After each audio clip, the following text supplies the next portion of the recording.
This is part one of two, chapter four, Introduction to Socialization. The objective of today's presentation is exploring the role of socialization in human development.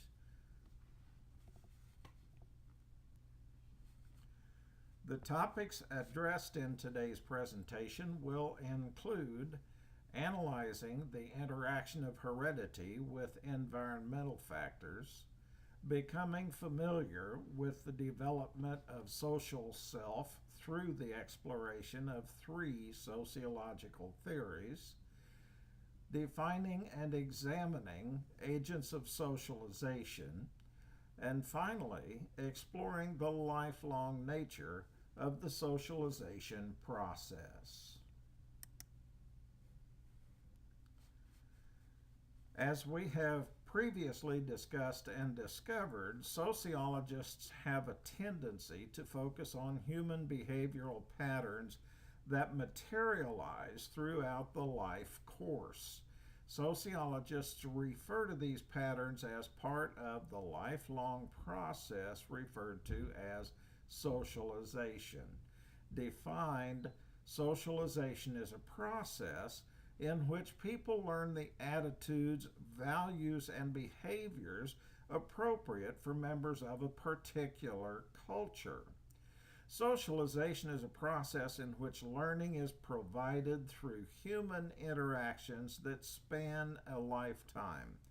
This process involves a variety of social exposures with distribution ranging from family members to televised advertisements, with each type of exposure possessing its own levels of influence.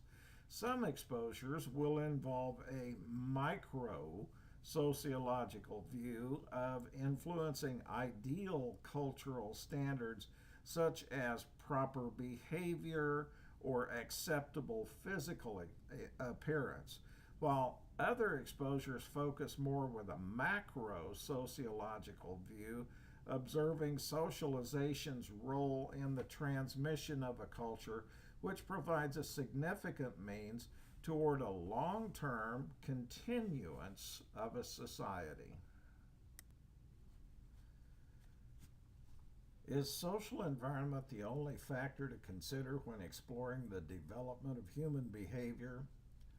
The debate of nature versus nurture provides us with the insight that there really are two means of development of social behavior, which consist of our biological makeup and the environmental symbols we are exposed to from the moment we're born. Current views of this debate have taken a turn from seeing one means having more influence on behavior than the other. Today, most will agree the focus on the development of human behavior is a result created by the interaction between the individual, their genetic makeup, and their social environment. An example of the significant socialization toward personal development can be clearly seen in the case of Jeannie, a young girl with very little socialization from a very young age into her early teens. From the age of 20 months, Jeannie had virtually no nurturing contact with others, no sounds of normal human speech. When discovered at age 14, Jeannie's grammar was like that of an 18-month-old, with little improvement after years of rehabilitation. Today, Jeannie is in her late 50s, resides in a home for developmentally disabled adults, and is unable to live safely on her own. Researchers today emphasize the importance of the earliest socialization experience for children growing up in more normal environments. It has become evident that in order for an individual to grow and embrace their personal abilities in a healthy and positive manner, that taking care of an infant's physical needs is not enough, and that socialization should also be addressed in the same diligent manner.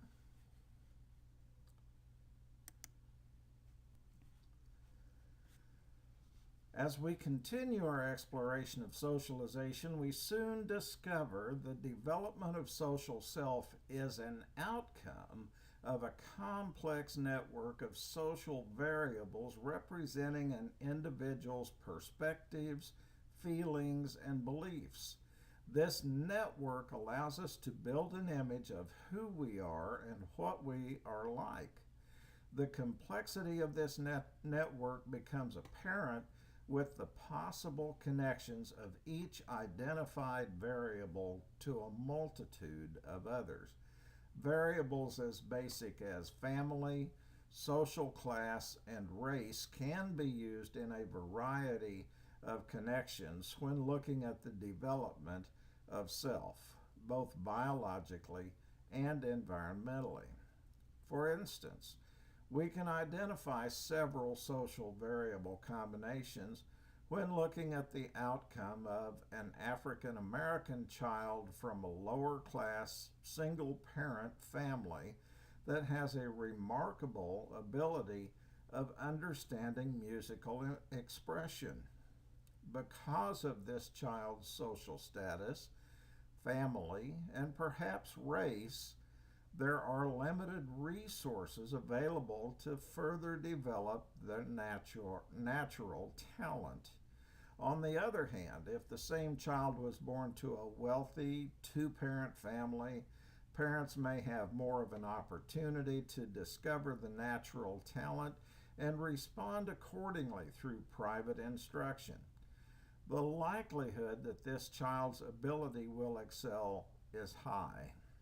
The development of self is effected not because of the lack of natural ability, but rather self is the combinations of any and all variables that are exposed to us throughout our lifespan.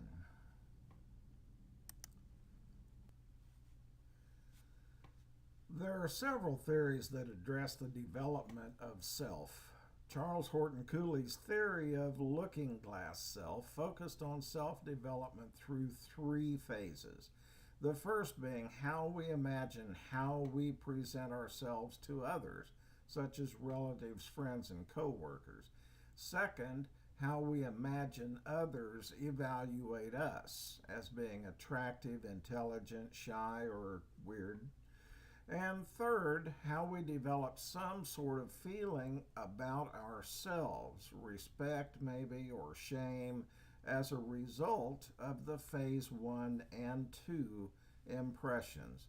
Cooley's theory relayed that the self results from an individual's imagination of how others viewed them, from which we can imply and develop self identities based on incorrect perceptions, probably, of how others see us.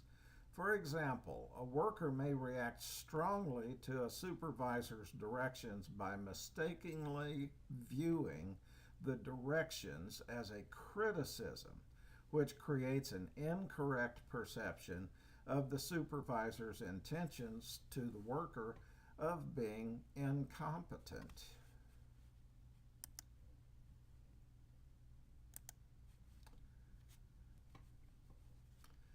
George Herbert Mead also looked at self-development that was similar to the Cooley interactionist theory. Mead's three stages included the preparatory stage, where children simply imitate the people around them, especially family members. As children age, they become more proficient with using symbols, including gestures and words that form the foundation for human communication, which will be used throughout their life. The second stage is referred to as the play stage, where children develop skill in communicating through symbols, which allows them to steadily become more aware of social relationships. During this stage, role taking becomes apparent. which is the mental process of mentally assuming the perspective of another and responding from that imagined viewpoint. For example, being a child figuring out when it would be best to ask their parent for favors. If the parent is in a grumpy mood due to a bad day at work, the child will figure out that asking the parent to play a game with them may not work toward their advantage. The last stage is the game stage, where children age 8 or 9 no longer just play roles, but begin to think about tasks and relationships at the same time. During this phase of development, children display behaviors and attitudes referred to as generalized others, which include attitudes, viewpoints, and expectations of a society as a whole that the child takes into account in their behavior. In other words, this concept merely suggests that when an individual acts, they take into account an entire group of people. For example, a child will not be motivated to act politely only to please a teacher, but rather the child discovers and understands that being polite is a widespread social value approved by significant figures in their lives, such as parents, teachers, and religious leaders. The last approach we will examine is Jean Piaget's cognitive theory of development. Piaget's research on newborn babies revealed that newborns had no self in the sense of a looking glass image.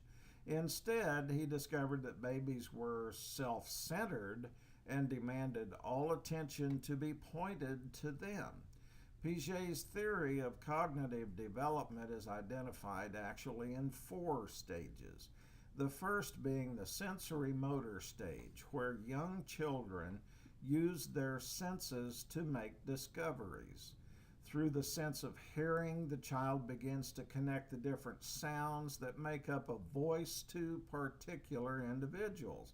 The second stage is the pre-operational stage, with children beginning to use words and symbols to differentiate objects and ideas. An example would be a child recognizing a ball due to its circular appearance.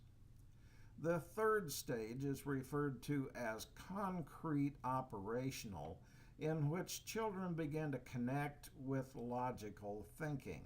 A child will recognize that a stack of lumber and a pile of nails, when put together to make a box, is still the same stack of lumber and pile of nails.